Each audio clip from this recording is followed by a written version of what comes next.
There's a moment in every life. Sometimes it comes in silence, sometimes in the noise of chaos, when you whisper to yourself, I can't live like this anymore. That whisper? That's not weakness. That's the beginning of everything. It's your nervous system recognizing misalignment. It's your biology calling for evolution. I remember meeting a young man, let's call him Jacob. I met him after a lecture I gave in San Diego. He stood at the edge of the room, silent, eyes heavy, not from lack of sleep, but from carrying years of emotional weight. Can I talk to you? He said. I nodded. We sat down. He said just one sentence that made my stomach tighten. There's something most people never realize when they're feeling lost, broken, or stuck. It's not that they're lazy or unmotivated or not trying hard enough. It's that their nervous system is overwhelmed, dysregulated, wired for survival, not growth. And that changes everything. You cannot talk mindset to a body stuck in survival mode. You cannot force positivity into a brain hijacked by threat responses. Before we do anything, before we talk about discipline, mindset, habits, or identity, we need to understand this truth. Your nervous system is the foundation of your life. It dictates how you think, how you feel, how you react, and how you show up. So if you want to change your life in 7 days, we start here, not with a to-do list, but with the operating system beneath everything. We begin with the system that's been silently shaping your reactions, behaviors, and thoughts since the moment you opened your eyes. Your nervous system has two dominant modes, sympathetic and parasympathetic. The sympathetic system is your accelerator. It gets activated when your brain detects stress, danger, threat. Your heart rate increases. Your muscles tighten. Your breath shortens. Your pupils dilate. You're ready to fight, flee, or freeze. On the other hand, the parasympathetic system is your brake pedal. It's responsible for rest, digestion, calm, healing, and recovery. It tells the body, we're safe. We can relax. We can grow. Now imagine what happens if you live your entire life with the accelerator pressed down and no brakes. You feel exhausted even when you sleep. You overreact to little things. Your emotions swing violently. You can't concentrate. You feel unsafe even when nothing is wrong. You don't heal. And most people live like this for years. The world teaches us to hustle harder, grind more, push through. But if your nervous system is constantly triggered, you're not pushing through. You're breaking down, slowly. Quietly, let me tell you something radical. You are not broken. You are dysregulated, and that's fixable. So how do we begin to reset the nervous system? Not with force, but with awareness and precision. The first and most powerful tool we have is the breath. Yes, breath. Something you do over 20,000 times a day without thinking, yet it holds the power to calm the storm inside you. Scientific studies have shown that slow, intentional exhalation activates the vagus nerve, which triggers the parasympathetic nervous system, the one that calms you down. When you extend your exhale longer than your inhale, you're literally telling your body, it's safe, you can let go now. The one simple practice you can begin today is called cyclic sighing, something I often teach in labs and lectures. It goes like this: inhale through your nose deeply. Take a second, shorter inhale at the top of the first breath. Then exhale slowly and fully through your mouth. Do this 3 to 5 times. It's been shown to decrease anxiety, reduce physiological stress markers, and improve mood and focus. You're not just breathing, you're actively resetting the circuitry in your body that decides whether you show up in life scared or strong. But it doesn't stop there. Movement is another key. You don't have to run marathons. A simple walk, stretching, even standing up and shaking out your body for 30 seconds. Why? Because trauma and stress live in the body. They get stored in muscles, joints, posture, facial expressions. When you move, you start to process those frozen stress loops. So day one of transforming your life doesn't start with a life plan. It starts with 10 minutes of conscious breathing and intentional movement. These are not small practices. They are rewiring protocols. You're rewiring your body to feel safe, and in doing so, you open up access to the parts of your brain responsible for clarity, vision, emotional control, and motivation. And now, let's talk about stimulation. Most people don't realize how overstimulated they are. You wake up and immediately check your phone. Your brain gets flooded with notifications, images, emails. It spikes dopamine. And that early morning spike, it desensitizes you for the rest of the day. It's no wonder why people feel numb, unmotivated, emotionally flat. You're living in a dopamine-saturated world, and your nervous system doesn't have a chance to reset. So here's a practical habit: delay phone use for 30 minutes after waking up. Let your brain stabilize before it gets hijacked. Go outside if possible. Look at the horizon. Natural light activates the circadian rhythm, increasing cortisol, yes, the good kind in the morning, and balancing your neurochemistry. And while we're talking about light, sleep is one of the most overlooked factors in nervous system health. If you're sleeping poorly, everything gets harder. Emotional regulation, decision-making, memory, it all declines. You become reactive instead of responsive. Want to sleep better starting tonight? Get morning sunlight within 30-60 minutes of waking. Avoid caffeine within 8-10 hours of bedtime. Make your room cool, dark, and quiet. Keep a consistent sleep-wake time, even on weekends. These aren't just sleep tips, they're nervous system commandments. Because good sleep is not just rest, it's repair. Now, let's talk about emotional processing. If you keep pushing your emotions down, they don't disappear. They store. They show up as tension, anxiety, or unexplained sadness. One of the most powerful things you can do to regulate your nervous system is journal your emotional truth. Not for an audience, not for social media, just for you. A few prompts you can use. What's one feeling I've been avoiding? What do I need to hear right now that no one is saying? Where am I pretending to be okay? Naming emotions is healing. Neuroscience tells us that labeling a feeling reduces activity in the amygdala, the threat center, and increases activity in the prefrontal cortex, the rational part of the brain. It's called affect labeling, and it works. Finally, there's nature. You were not built to live in boxes staring at screens. Your biology is ancient. It craves trees, sunlight, fresh air, water. Time in nature isn't a luxury, it's therapy. Studies show that even 10 minutes in a natural environment reduces cortisol, blood pressure, and anxiety. So go outside, touch a tree, listen to birds, watch clouds. You're not wasting time. You're recalibrating your nervous system. In just one day, you can begin to feel the shift. Not because your circumstances changed, but because your body remembered its power.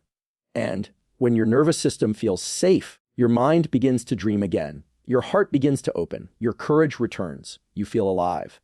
Let's stop pretending that transformation is about hustle. Let's start telling the truth. You cannot become who you are meant to be if your nervous system is under siege. Day one is about reclaiming your biology, so every day after can be about reclaiming your life. So I want you to commit to this today. Just one day, 10 minutes. Breath, movement, truth, stillness. Step into your body. Let it teach you. Let it remind you. You're not broken. You've just been stuck in survival. But not anymore, because now you're awake and the journey has just begun. There's a line that every person must eventually draw in their life. A line that separates who they've been from who they're willing to become. And that line is usually marked by pain. Not the kind of pain that's fleeting. Not the kind of pain that comes and goes. I'm talking about the kind of pain that lingers like background static. The emotional ache you've numbed for so long it's become part of your identity. The exhaustion that lives in your bones. The sadness behind your smile. The heaviness that follows you into every room, every relationship, every decision. Here's a truth most people don't say out loud. You're probably carrying pain that doesn't belong in your future. You've built routines around it. You've made excuses for it. You've adapted to its presence. And somewhere along the way, you forgot that you have the power to choose something else. If you want to transform your life in just 7 days, then you need to make a bold, terrifying, life-altering decision. Choose one pain you're no longer willing to live with. Not 5, not 10, just one. Why? Because when you confront the pain you've been tolerating the longest, you shake the foundation of every belief, behavior, and boundary that was built around that suffering. You begin to dismantle the prison you've called home. Let me explain. Our nervous system, our emotional wiring, is incredibly adaptive. When pain enters your life, especially emotional pain, your body and mind develop strategies to help you cope. Maybe you shut down emotionally. Maybe you overwork. Maybe you overeat, overthink, overgive, or overanalyze. Maybe you people please just to avoid the sting of rejection. And at first, it helps. It gets you through. But over time, what once protected you starts to imprison you. And you forget that the pain isn't supposed to stay. So here's the question I want to ask you right now. What's the one pain that keeps resurfacing no matter how much you try to distract yourself? Maybe it's the shame you feel for something that wasn't even your fault. Maybe it's the betrayal that still wakes you up at night. Maybe it's the voice in your head that tells you you're not enough. Maybe it's the anxiety that creeps in before you walk into a room. Maybe it's the regret of never saying what you needed to say to someone who's now gone. Whatever it is, that pain is a portal. It's not here to punish you. It's here to wake you up. You see, pain is a messenger. It always has been, But most people ignore the message. They medicate it with distraction, with perfectionism, with addiction, with business, with relationships that mimic their deepest wounds. But here's what happens when you finally sit with that pain, look it in the eyes, and say, I see you. And I'm done letting you run my life. Everything changes. Because the moment you stop negotiating with pain and start confronting it, you begin to transform. So let's go deeper. I want you to think of one thing in your life right now that hurts, not because it's sharp, but because it's chronic. The H you've normalized, the behavior you've justified, the emotion you've buried so deep you've convinced yourself it's not there anymore. What is it? Take a moment, let it surface. Don't analyze it, don't fix it, just name it. Maybe it's a relationship that makes you feel small. Maybe it's the job that pays the bills but kills your spirit. Maybe it's the way you talk to yourself when you look in the mirror. Maybe it's the silent resentment toward someone who never apologized. Maybe it's the grief you keep hiding behind forced laughter. Whatever it is, that's where we begin.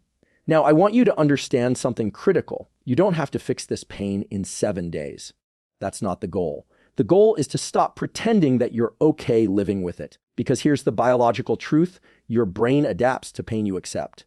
If you wake up every day and keep telling yourself, this is just how life is, your neurons will wire themselves around that belief. Your body will memorize that feeling.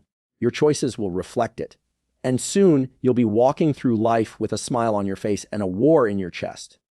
But the beautiful thing about the brain, it also adapts to new standards. The day you say, I'm no longer willing to carry this, your identity starts to shift. Your nervous system, your perception, your energy, all begin to align with that decision. And that decision becomes the catalyst for transformation. So how do you begin? First, you acknowledge the pain without judgment. You say, this hurts, and I've carried it long enough. That's not weakness. That's courage. That's power. That's honesty. Second, you stop feeding the pattern that maintains that pain. Let me be blunt here. You can't heal the wound if you keep scratching it. If you keep texting the person who broke you. If you keep staying in environments that invalidate your worth. If you keep scrolling through social media comparing your life to people who don't even know you. You have to make a cut, not always physically, but energetically, emotionally, internally. You create space. And in that space, you begin to build something new. You start replacing pain-based rituals with healing rituals. Instead of reliving the moment that hurt you, you journal what you wish someone had said to you. Instead of seeking validation from someone unavailable, you whisper to yourself, I see you. I love you. I believe in you. Instead of hiding your emotions, you let them move through your body. Cry, scream, dance, breathe. Just don't numb anymore. That's what this week is about. Not fixing your whole life. Not becoming perfect, but choosing to stop coexisting with pain that was never meant to stay. Now, let me tell you a story. There was a woman in one of my workshops, early 40s, strong on the outside, but there was this heaviness in her eyes. After the session, she pulled me aside. She said, I haven't cried in 15 years. My mother died, my marriage fell apart, I kept going. Everyone tells me I'm so strong, but I don't feel strong. I feel numb. I asked her, what's the one thing you've never let yourself say out loud? She paused. She looked away. Then she said in a voice that cracked open her soul, I'm tired of pretending I'm not in pain. That moment changed everything. Not because she fixed her life, but because she finally told the truth. 7 days later, she emailed me. I cried. I screamed into a pillow. I told my best friend how I really feel. I slept for the first time in years. I feel raw, but I feel real. That's the power of choosing one pain and saying no more. And so today, I ask you, what pain are you ready to put down? What lie are you done believing? What chapter are you ready to close? Not with resentment, but with reverence for the lesson it taught you. Because the moment you stop carrying pain like it's your destiny and start honoring it as your teacher, that's the moment transformation begins. You don't need to change everything, just this one thing. Pick the pain, name it, feel it, release it. When did the spark start fading? When did your mornings become dull repetitions instead of fresh beginnings? When did you start living like a ghost in your own life? Going through the motions, smiling on the outside, but numb on the inside. Maybe it was the heartbreak you never healed from. Maybe it was the job that drained your soul. Maybe it was the weight of always being the strong one for everyone else. Or maybe you just got tired of caring because caring started to hurt too much. Numbness is not just an emotional state. It's a biological signal. It's your body's way of saying, I've been in survival mode for too long. I can't feel anymore. It's too much. And in that state, nothing changes. Not because you don't want change, but because the nervous system shuts down your capacity to feel, to dream, to act. But here's the good news, and I want you to hear this with your entire being. Numbness can be reversed. Not through more thinking, not through scrolling, not through fake positivity, but through movement. Yes, movement. Your body holds the map to your freedom, and most people don't even realize they're locked in place. We think that transformation starts in the mind, but it actually starts in the body. The way you stand, the way you breathe, the way you walk into a room, it all matters. When you move, even a little, you're sending a signal to your brain. We're not frozen anymore. We're not stuck. And that signal is where healing begins. Let's dive into the science for a moment, because this is not just motivational talk, this is physiology. When you're in a state of chronic stress, the body produces high levels of cortisol and adrenaline. Your sympathetic nervous system takes over, putting you in a heightened state of vigilance. In small bursts, this is helpful. But when it becomes a baseline, when you wake up already tired, already anxious, already shut down, it rewires your brain for survival, not creativity, not joy, not clarity. Over time, this creates emotional numbness. Why? Because the brain can't sustain hypervigilance indefinitely. So it disconnects you from your feelings to protect you. You don't feel joy. You don't feel sadness. You feel flat. Now, here's the miracle. Movement reactivates the parts of the brain responsible for motivation, emotion, and connection. When you move your body, you stimulate the prefrontal cortex. This is the part of your brain involved in planning, decision-making, self-awareness, and goal setting. You also trigger the release of dopamine, endorphins, and serotonin, chemicals that fight depression, fuel energy, and restore hope. Movement is not just about fitness. It's about aliveness, and it doesn't need to be complicated. This isn't about becoming an athlete. This is about creating micro movements that reconnect you to your body, your emotions, and your life. Let me give you an example. There was a young woman in one of my workshops who shared that she'd been numb for almost a year after a traumatic breakup. She wasn't crying. She wasn't laughing. She said, "I feel like a blank canvas with no paint left." Her therapist told her to journal. Her friends told her to go out. None of it worked. So I gave her one assignment every morning. Before you pick up your phone, do 30 seconds of movement. That's it. Dance, jump, shake, stretch. Doesn't matter. Just move. She looked at me like I was insane. 30 seconds? What difference will that make? 1 week later, she emailed me. "I danced to a Beyoncé song this morning. For the first time in months, I felt something. I cried, not from pain, but from remembering what joy feels like." That's the power of movement. Not because it fixes everything, but because it opens the door that numbness had shut tight. And here's what's even more powerful: movement creates momentum. Let me repeat that. Movement creates momentum. Even if you're depressed, even if you're grieving, even if your anxiety is through the roof, your body doesn't need permission from your mind to begin healing. It just needs motion. Start with 5 minutes of walking. Start with a slow stretch on your bedroom floor. Start with breathing while you gently sway your shoulders. Start with jumping in place to your favorite song from high school. Start wherever you are, but start. Because when you move your body, you move your energy. You shake off emotional stagnation. You wake up the parts of you that have been dormant. I remember once working with a man in his late 50s, CEO, successful on paper, emotionally dead inside. He said, "I've achieved everything. Why don't I feel anything?" He had everything but motion. He sat, he scrolled, he drank, he numbed. So we got him moving. Morning walks, breath work while pacing, light resistance training, stretching with music from his youth. Week by week, the fog started lifting. One day, he looked me in the eye and said, "I'm not just surviving anymore. I'm here." That's what happens when you replace numbness with movement. You reconnect to presence. Because numbness is a disconnection from the now, and movement pulls you back into your body, your breath, your life. Now let's talk about the resistance.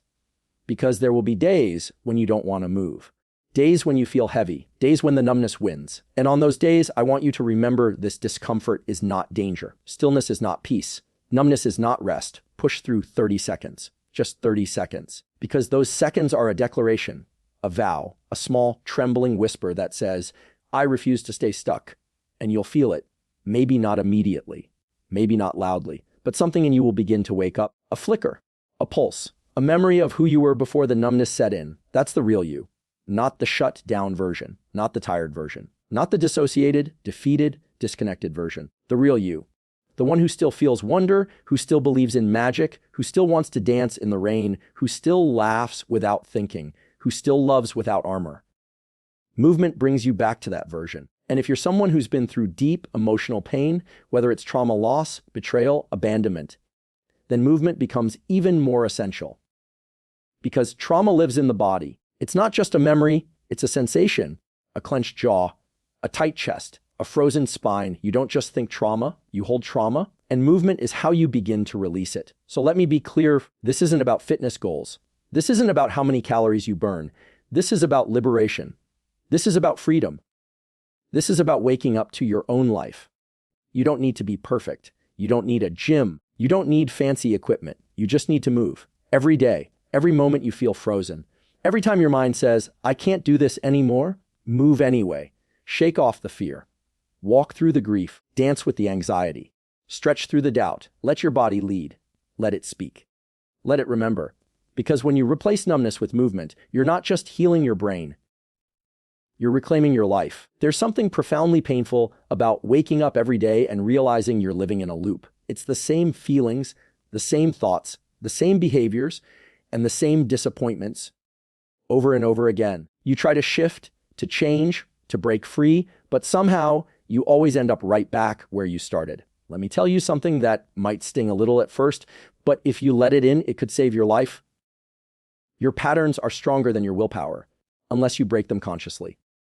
That's why transformation feels so hard. Because we're not fighting laziness, we're fighting automation. Patterns are not just habits, they're deeper than that.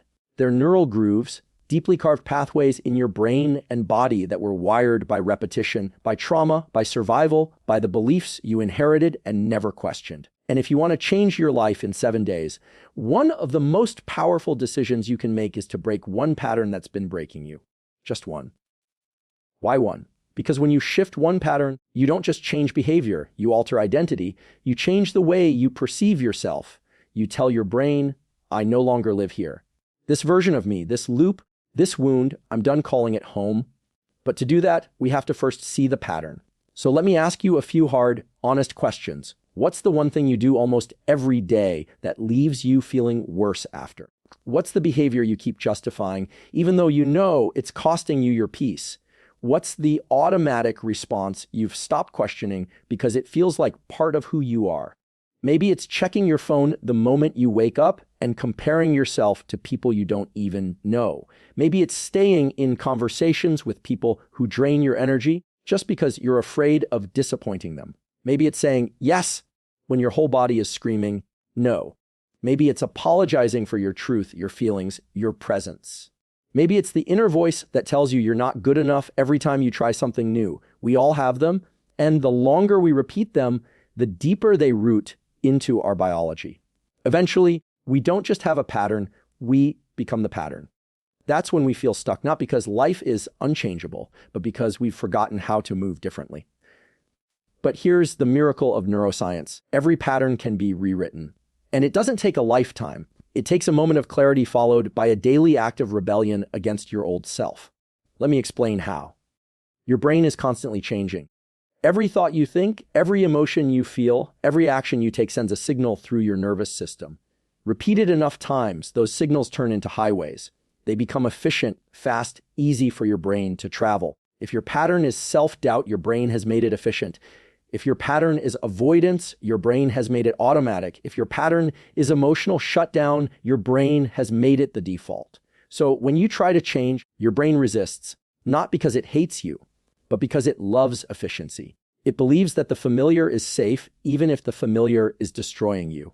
That's why the first step in breaking a pattern is to interrupt it. You catch it as it's happening. You don't judge it. You don't shame yourself. You simply witness it. You say, there it is again. The loop. The trap, the lie. This is what we call metacognition, thinking about your thinking. It's the moment you shift from being a prisoner to being a witness. And that shift, that's where the door to transformation opens. Let me tell you a story. A man came to one of my talks, early 30s, smart, driven, but deeply frustrated with himself. He said, every time I get close to something good, I sabotage it. I pull away from relationships. I procrastinate on projects. I don't know why I keep doing this. So I asked him, what's the moment right before you pull away that you always ignore? He paused. Then he said quietly, I feel unworthy, like I don't deserve it. Boom. That's the pattern. I told him that feeling isn't the problem. It's the automatic behavior that follows it. You feel unworthy, so you sabotage. What if just once you felt unworthy and acted anyway? A month later, he emailed me. I launched the thing. I was terrified, but I didn't run. I felt like a fraud, but I showed up. And now I know I'm not the pattern. I'm the person watching it. That's the shift we're after. You see, every pattern begins with a cue, a trigger. Something happens. You feel something. Then comes the routine, the behavior you do in response. And finally, there's a reward, even if it's temporary. The brain says, you survived. Let's do that again. If we want to break the pattern, we don't just remove the behavior, we replace it. Same cue, new routine, better reward. Let's say your pattern is avoidance. You feel overwhelmed, so you shut down, you scroll, distract, isolate. The cue is overwhelm. The routine is withdrawal. The reward is short-term relief. Now, try this. When you feel the overwhelm, name it. Say out loud, this is just my old wiring trying to protect me. Then do one tiny action. Send the email. Do the first push up. Take the first breath. And the reward, pride. Progress. Presence. It doesn't have to be perfect. It just has to be different. And here's what's wild. After a few days of interrupting and replacing, your brain starts to rewire. Literally. The old pathways weaken. The new ones strengthen. And one day, what used to be your default becomes just a memory of who you used to be. But you have to be consistent. You have to become a pattern breaker, even when it's uncomfortable. There's a quote I love. Every next level of your life will demand a different version of you. Well, guess what? That version is buried beneath the pattern you've been repeating. And the moment you stop feeding it, the real you can finally breathe. So I want you to do something today, something sacred, something powerful. Grab a notebook, sit with yourself, and write this. The one pattern I'm done living with is do. Then write, when I see it show up, I will do. When I feel the urge to go back, I will remind myself every time I break the pattern, I am becoming a do. Make this your mantra. Make this your mission. For the next 7 days, this is your sacred contract with yourself. Not to become perfect, not to erase your past, but to become conscious, intentional, free. Because your life is not determined by what you want. It's determined by what you repeatedly do. And if you want a new life, it starts with breaking the one pattern that's been quietly breaking you. You have the awareness. You have the power. You have the right to evolve. There's a quiet addiction that's stealing your potential. One that feels harmless on the surface, sometimes even productive. But over time, it slowly drains your energy, dulls your mind, and disconnects you from your own power. It's called consumption. And it's everywhere. You wake up and check your phone. You scroll through other people's lives before you've even stepped into your own. You watch videos, read articles, listen to podcasts. You consume opinions, styles, voices, truths, and somewhere along the way, you forget your own. You stop creating. You stop contributing. You stop building. Not because you're lazy, not because you don't have talent, not because you don't want to, but because your brain is so full of noise that there's no space left for your own voice. If you want to transform your life in 7 days, there comes a moment when you must decide, am I going to keep watching other people live, or am I going to start living? That moment is now. This isn't about giving up learning. Learning is essential. Growth is essential. But there's a difference between consuming to grow and consuming to hide. One empowers, the other delays, and we've become masters of delay, haven't we? We tell ourselves, just one more video, just one more page, just one more reel, one more scroll, one more voice telling me what to think. And before you know it, an hour is gone, a day is gone, a year is gone, and you're still waiting for permission to begin. Let me say this as clearly as I can, you do not need more information. You need more action. We live in a world where you can access 100 lifetimes of knowledge from a device that fits in your pocket. But information doesn't change lives. Implementation does. So I want to ask you something personal, and I want you to answer honestly. What could you have created by now if you had consumed less and created more? What book could you have written? What business could you have launched? What poem could you have finished? What conversation could you have had? What truth could you have spoken? What art could you have made? What healing could you have started? You see, creating isn't just about producing things for others. It's about becoming fully alive. When you create, you're not just making something external. You're creating yourself. You're pulling something from the inside and bringing it into the world. You're saying, this is me. This is real. This matters. And in doing so, you reconnect with your own soul. Because let's face it, most people don't feel empty because they lack resources. They feel empty because they're filled with things that don't belong to them. Other people's dreams, other people's ideas, other people's voices, other people's paths. And you cannot live fully while borrowing other people's blueprints. So how do we shift? It starts with one bold decision: I will create more than I consume.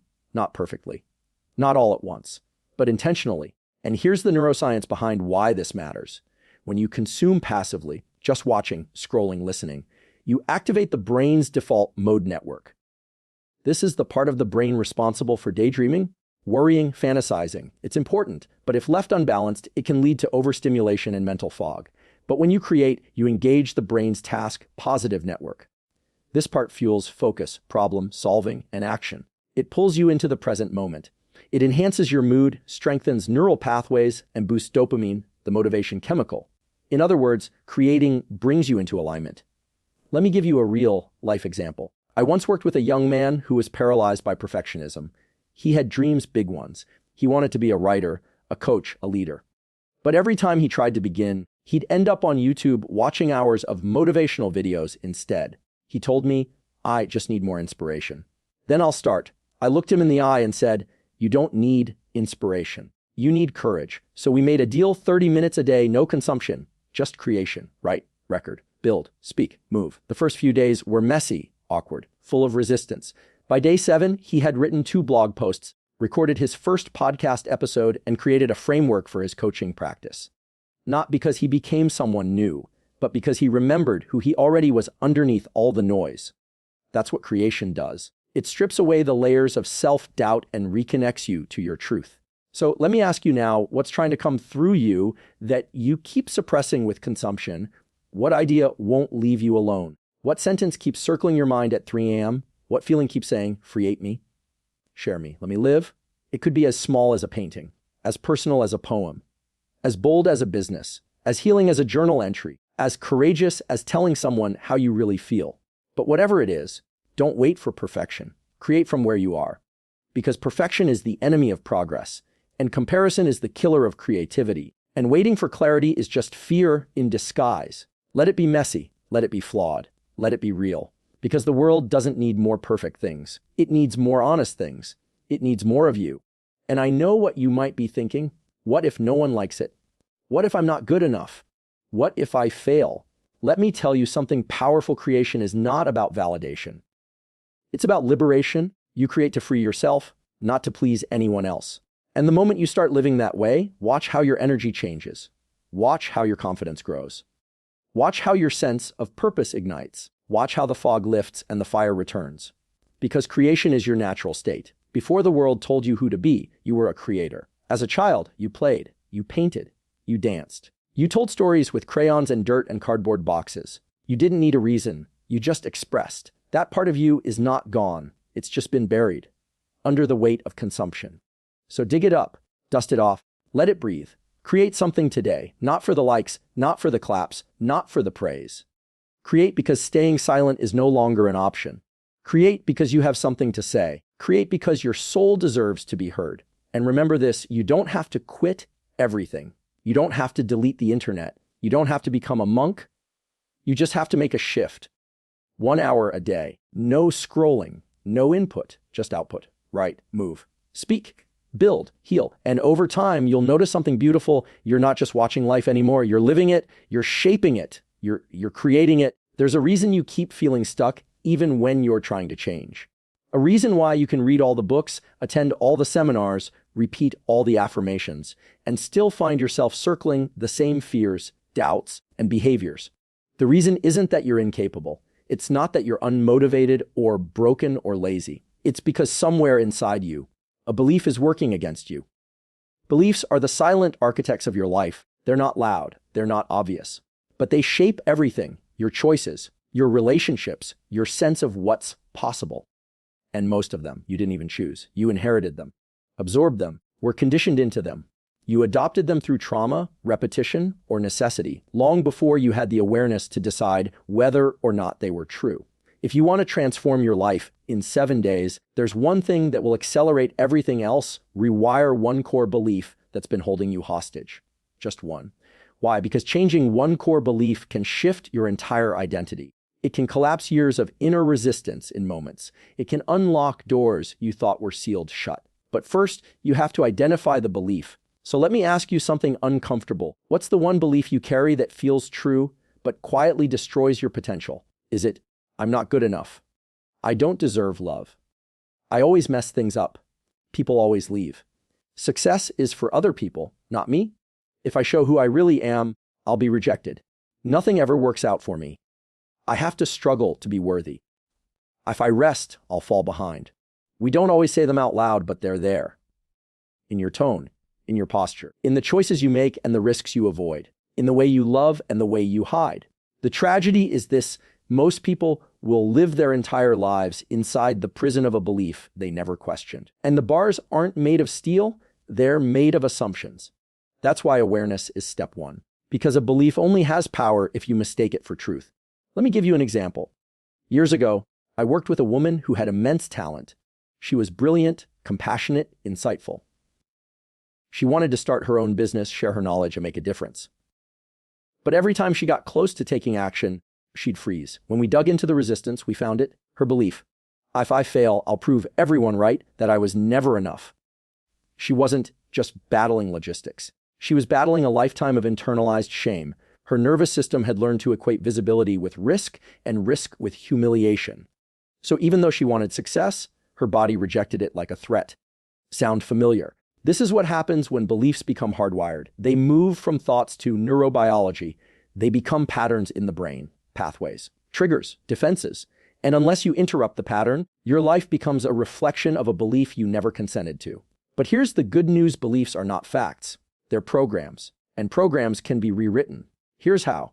Step one: to identify the belief. You can't change what you can't see. So start here. What's the limiting narrative that plays like background music in your life? When do you hear it the loudest? What situation, person, or goal brings it out? For example, maybe every time you try to set a boundary, a voice whispers, "You're being selfish." That's the belief. Or when you start feeling happy, another voice says, "Don't get too excited. It won't last." That's the belief. Write it down. Look at it. Stare it in the face. Step 20, trace the origin. Ask yourself, where did I learn this? Who said it first? Who modeled it? What moment made me believe this was true? Most core beliefs are rooted in emotionally charged experiences. A parent who criticized instead of praised. A teacher who embarrassed you. A friend who betrayed you. A moment when your heart broke and your brain said, "Never again." By locating the origin, you remove the illusion of permanence. You realize, this didn't start with me. This was given to me. I just never questioned the package. Step 3A, disrupt the pattern. Once you've identified the belief, you need to interrupt the moments it takes control. Catch it in real time. Example, you're about to say no to something, and the belief creeps in. If I say, "No, they won't like me," that's your cue. Pause, breathe, and speak directly to it. "This is not my truth. This is old programming." Why does this matter? Because naming a belief reduces its power. In neuroscience, this is called effect labeling. It shifts activity away from the amygdala, fear center, and toward the prefrontal cortex, logic and regulation. You're not just thinking differently. You're changing your biology. Step 4A, install a new belief. Now comes the part most people skip. They identify the belief, they reject it. But they don't replace it, and the brain abhors a vacuum. So we must choose a new belief, consciously, repeatedly, boldly. Let's say your old belief was, "I'm not worthy of love." Your new belief becomes, "My worth is not up for debate." Old belief, "Success is dangerous." New belief, "I am safe when I shine." Old belief, "I always mess things up." New belief, "I am learning. I grow through every mistake." Don't just repeat them. Feel them. Speak them out loud. Write them every morning. Record them on your phone and play them when doubt shows up. Why? Because repetition rewires. Emotion et of repetition self-behavior per new neural pathways. And yes, your brain will resist at first. It will say, "This isn't true. This isn't safe. This isn't you." But that's not your intuition. That's your wiring. You're not lying to yourself. You're retraining yourself. And that takes courage. That takes consistency. That takes faith in the unseen version of you that already exists beneath the surface. Let me tell you something I wish everyone knew. You are not your beliefs. You are the awareness beneath them. Beliefs are stories.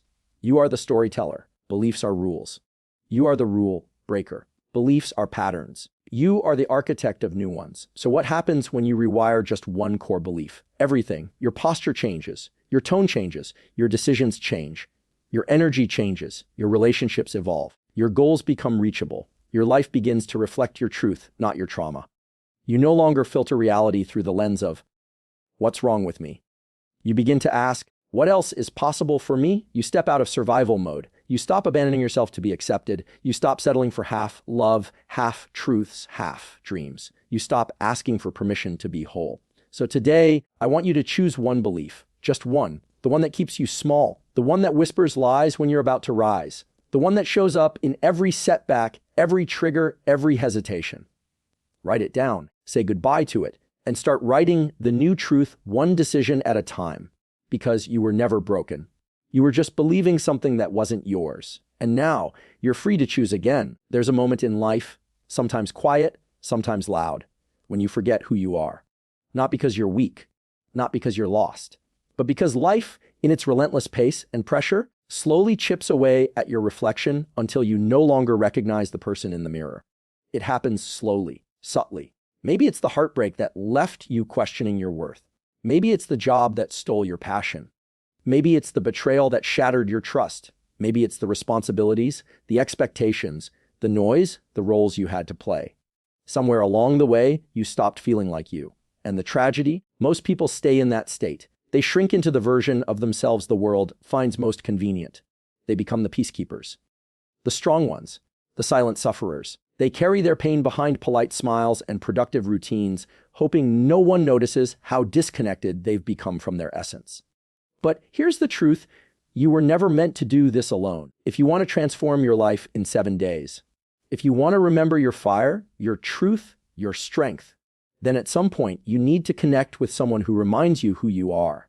Not someone who fixes you, not someone who gives you answers, but someone who looks at you and sees you, unfiltered, unmasked, unapologetic, because healing doesn't always come from solitude. Sometimes it comes from being seen, not for the role you play, not for your accomplishments, not for your image, but for your soul. And here's why this matters, not just emotionally, but neurologically. The human brain is wired for connection.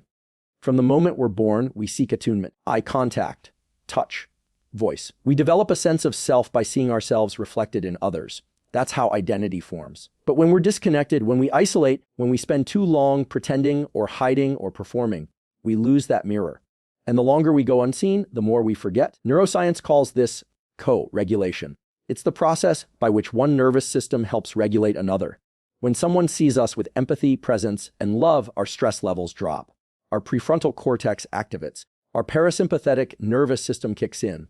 Our body says, I'm safe here. And in that safety, we remember ourselves. Think about it. Have you ever had a conversation with someone who looked you in the eyes and said, you're not crazy. You're not wrong. You're just human, and you're doing the best you can? Do you remember what that did to your heart? How it softened something that had been tight for months? How it melted the armor you didn't even know you were wearing? That's the power of real connection. It doesn't fix you. It reminds you that you were never broken. But here's the challenge: when you're in pain, connection feels dangerous.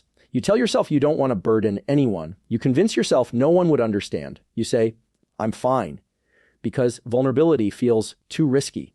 So you isolate, you retreat, you disappear behind your to-do list or your phone or your smile. But the longer you hide, the more you forget who you are. So today, I want you to do something bold. Reach out to someone who knows your heart. Maybe it's a best friend. Maybe it's an old teacher. Maybe it's a mentor. Maybe it's your grandmother. Maybe it's the person who saw you during your darkest moment and loved you anyway. Reach out.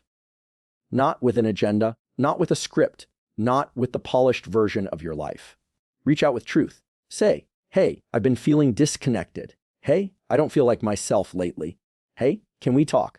I just need to remember who I am. Let them reflect you back to yourself. Let them remind you of the times you rose. Let them remind you of your courage. Let them speak life into the places where your self-belief has gone silent. And if you're thinking, but I don't have anyone like that, then be that person for someone else. Because sometimes reminding someone else of who they are is the exact mirror you need. I remember once speaking with a man who had been battling depression in silence. He was successful, respected. From the outside, he had everything.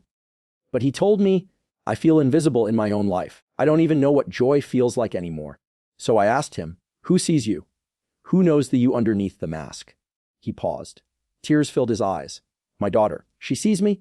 I said, then talk to her. Not as her father, as a human. Let her remind you. He did. And he told me, for the first time in years, I didn't feel like a role. I felt like a person.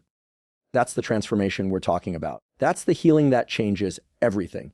Because once someone reminds you who you are, you stop settling for who you're not. You stop tolerating relationships that make you shrink. You stop chasing approval that costs you your authenticity. You stop apologizing for your voice, your dreams, your existence. You start showing up fully. You speak more honestly. You walk more boldly. You live more freely. And you remember, I am not alone. I never was. I just forgot how to connect. So don't let shame keep you silent. Don't let pride keep you isolated. Don't let fear convince you that hiding is strength. Connection is not weakness. It's medicine. And you don't need a crowd. You don't need thousands of followers. You don't need everyone to get you. You just need one soul, one moment, one mirror. That's enough to shift everything. Because sometimes healing doesn't begin with a plan. It begins with a conversation. It begins with someone saying, I see you. And you realizing, I'm still here. I've always been here. I just forgot. So find that person or be that person. Make the call. Send the message. Start the dialogue. Because when you connect with someone who reminds you who you are, you stop living in your wounds. You start living in your truth. And that changes everything. There's a quiet decision that can change your entire life. A decision so simple, so easy to overlook that most people dismiss it. But if you understand it and live it, it becomes your greatest source of strength, peace, and progress. It's the decision to begin again. Not just once, not just when things fall apart, not just on birthdays, New Year's, or after rock bottom, but every single day. Because here's the truth no one tells you loud enough. You're allowed to start over as many times as it takes. And not only are you allowed, you're meant to. Life doesn't move in straight lines. Healing isn't a checklist. Growth isn't linear. There will be days you feel on fire, driven, alive, connected. And there will be days where you feel like you've lost all progress, like the old pain has returned, like nothing you're doing matters. That's not failure. That's being human. But most of us are conditioned to believe that starting over means we messed up, that we lost, that we're behind. And so we punish ourselves for falling. We attach guilt to exhaustion. We label ourselves with our worst day. But what if I told you that beginning again is not a step backward? It's the greatest act of self-leadership you can make. It means you chose to rise when it would have been easier to quit. It means you chose to forgive yourself instead of spiral into shame. It means you chose to keep moving forward even when everything inside you said, what's the point? Let me take you inside the biology of this choice, because this isn't just about motivation. It's about how the brain wires change and builds resilience. When you make a decision, any decision, your brain lays down new neural pathways. And the more you repeat that decision, the stronger the pathway becomes. That's how habits form. That's how identity shifts. Now, here's the catch when you fall off or break the pattern. Your brain doesn't erase those pathways. It simply starts reverting to the older, more familiar ones. That's why relapse or regression feels so defeating. It's not just emotional, it's neurological. But when you say, I'm starting again today, you send your brain a signal, we're not quitting, we're recommitting. And every time you do that, your brain strengthens the identity of someone who doesn't give up. That's not weakness. That's neuroplasticity. It's how change becomes real. But the culture we live in, it glorifies the breakthrough moment. It celebrates the transformation snapshot, the before and after. What it doesn't show is the in-between, the silent days, the messy middle, the moments where you feel like giving up and no one would even notice. That's where your power is forged, not in perfection, not in one perfect decision, but in one repeated decision that says, no matter what happened yesterday, I begin again today. And maybe today's version of beginning again looks different than yesterday's. Maybe yesterday, beginning again meant running 5 miles. Today, it means getting out of bed and drinking water. Maybe yesterday, beginning again meant apologizing for something you avoided. Today, It means being gentle with yourself and taking a deep breath. Maybe yesterday you felt inspired. Today you feel numb. And yet you begin again anyway. Why? Because consistency is not the absence of failure. It's the presence of recommitment. Let me tell you a story that proves this truth. There was a young man I once coached who had a history of addiction. He was brilliant, kind-hearted, but deeply ashamed of his past. He had been sober for 11 months when he relapsed. He spiraled, told himself he was worthless, said, "I knew I couldn't do this." But instead of letting him drown in shame, I asked him one question. "Can you start again tomorrow?" He said, "I don't deserve to." I looked him in the eyes and said, "No one deserves a second chance." We decided to take it anyway. The next day, he woke up and started again. He wrote it on a sticky note and put it on his mirror. "Today, I begin again." One day, then 2, then 7, then 30, then 90. He didn't rebuild his life with willpower. He rebuilt it with repetition. And so can you. Because you're not defined by how many times you fall. You're defined by how many times you rise. Beginning again doesn't mean erasing the past. It means refusing to let the past define what happens next. And when you live this way, daily, everything changes. You stop being a slave to your old stories. You stop waiting for motivation to strike. You stop seeing setbacks as signs to quit. Instead, you learn to flow, to move with life, to respond with intention, not reaction. Imagine waking up tomorrow, not with guilt or anxiety or pressure, but with a sacred decision. Today, I begin again. Say it out loud. Let it anchor you. Let it quiet the chaos in your mind. Because when you choose to begin again, you take back the pen. You stop letting the past write your story. You stop waiting for permission. You become the author of your own evolution. And you don't need a perfect plan to start again. You just need a willing heart. Start with one honest breath, one glass of water, one clean page, one brave action, one kind word to yourself. That's how we change, not by revolution, but by repetition. Over and over and over. You keep showing up. You keep loving yourself through it. You keep beginning again. And that commitment, that relentless grace you give yourself, that's what builds resilience. That's what builds peace. That's what builds a life you're proud to live. So let me tell you something radical. You could have messed up everything yesterday. You could have broken your word. You could have spiraled. You could have stayed in bed. You could have numbed out, lashed out, checked out. And still, you are allowed to begin again. You are not your worst moment. You are not your lowest point. You are not the voice in your head that says you're too late. You are the one who begins again. That's who you are now. And that is your superpower. Because if you can wake up and say, "Today, I begin again," and really mean it, then there is nothing you cannot become.